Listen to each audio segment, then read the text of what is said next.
Welcome back to America Right Now. I'm Tom Basile. Well, the great American voter purge is happening, and it's a good thing. Well, it appears to be happening in certain places where they appear to care more than others about securing our elections. It is at once a sign that there are those in government willing to address the threat to the integrity of our democratic process, and also an exposition of the willful degrading of our system by the Democratic Party. Part of the industrial level gaslighting that has come to define the messages that we see in the news and on social media and from the so-called expert class has attempted for years to tell Americans that our voter rolls are just fine. They are not riddled with dead people, duplicate registrations, inactive voters, voters who moved to other states, and of course, non-citizens. This alleged fantasy was cooked up in the mind of Donald Trump and so-called MAGA Republicans, according to the left, but it is in fact an indisputable truth intentionally ignored by Democrats. Back in August, Republican Texas Governor Greg Abbott announced that 1.15 million people had been taken off the Lone Star State's voter rolls since 2021. 1.15 million. Of those, 40% were deceased. Nearly 20,000 canceled their own voter registrations. 6,000 can no longer vote due to a felony conviction. And another 6,500 were non-citizens. Yes, that's right, non-citizens. Another 463,000 were removed because the local county officials couldn't even verify they lived at the address that was connected with the registration. Oklahoma's Republican Governor Kevin Stitt, they reported that since 2021, nearly 500,000 ineligible voters have been purged from the state's rolls. Of the 453,000 removed, 97,000 were dead. 5,600 were felons, 15,000 were duplicate registrations, and 195,000 couldn't verify their address. 144,000 just moved out of state.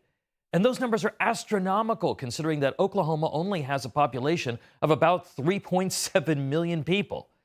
In Virginia, their Republican Governor Glenn Youngkin's administration removed more than 6,000 non-citizens from the voter rolls. Youngkin also signed new executive orders in August that would require paper ballots, offline tabulation machines, and daily voter roll maintenance. Democrats filed a federal lawsuit against the state this week to challenge those changes, and yesterday the Justice Department announced they're going to try to stop him from doing it as well. Alabama and their Republican leadership also found thousands of non-citizens on its rolls. The Biden-Harris Justice Department is suing that state as well to prevent them from stripping those illegal voters from the rolls. Republicans in more than a dozen states, including Georgia and Florida and the ones I mentioned and others, have been advancing election integrity reforms over the last 3 years. They're taking the necessary action to ensure greater election integrity, though without paper ballots and voter ID and analog voting systems, it may still fall short, but at least they're trying. Democrat-run states are a different matter entirely.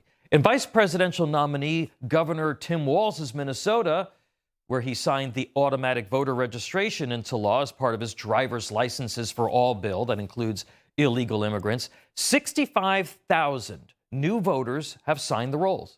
The Secretary of State there, however, has been accused of slow-rolling efforts to remove voters who failed to provide appropriate citizenship documentation. California just banned voter identification entirely. They banned it. Most other Democrats are just merely driving a message that racist Republicans want to disenfranchise voters, or they'll just make up any nonsensical excuse. Watch this. People who live in rural communities who don't, there's no Kinko's, there's no Office Max near them. People have to understand that when we're talking about voter ID laws, be clear about who you have in mind and what would be required of them to prove who they are. Of course, people have to prove who they are, but not in a way that makes it.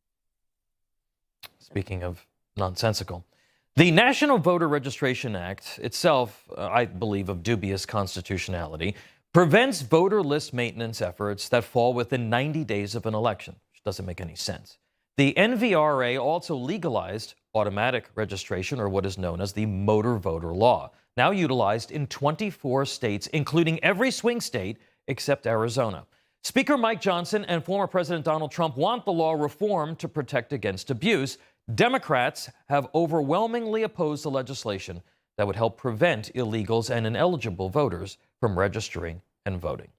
Continuous voter roll maintenance is critical, particularly to secure the vote in places with heavy mail-in voting. California, Colorado, Hawaii, Nevada, Oregon, Utah, Vermont, Washington, and the District of Columbia allow all elections to be conducted entirely by mail. That means that they mail ballots to everyone on the rolls. Citizens in those places should demand reforms or consider moving to states where the elections will, in fact, be free, fair, and legal. Democrats and their advocates in the media love telling Americans that there is little evidence of non-citizen voting or other systemic fraud. But with north of 10 million illegal immigrants having flooded across the border in just the last 3 years, most of whom have been put into government welfare systems or even getting driver's licenses, the claims cannot possibly reflect the reality. In places that have an overlap of upticks in illegal immigration, automatic voter registration laws, same-day registration, and a high volume of mail-in ballots, the need for careful scrutiny of voter rolls is absolutely necessary. The leftist political ecosystem in this country, folks, will stop at nothing to exploit voter rolls in places where the elections are expected to come down to less than 1% margin of victory. Democrats have exposed themselves in the last decade for being controlled by the extremists on the far left who care about their control more than our freedom. Their consistent opposition to voter roll maintenance and other election integrity reforms is about more than just winning elections. It's about the intentional destruction of confidence in our entire system and the long-term implications of a public that no longer trusts our elections. Degrading our system means fewer independent voters, a bribed electorate, and the degrading of American strength and freedom.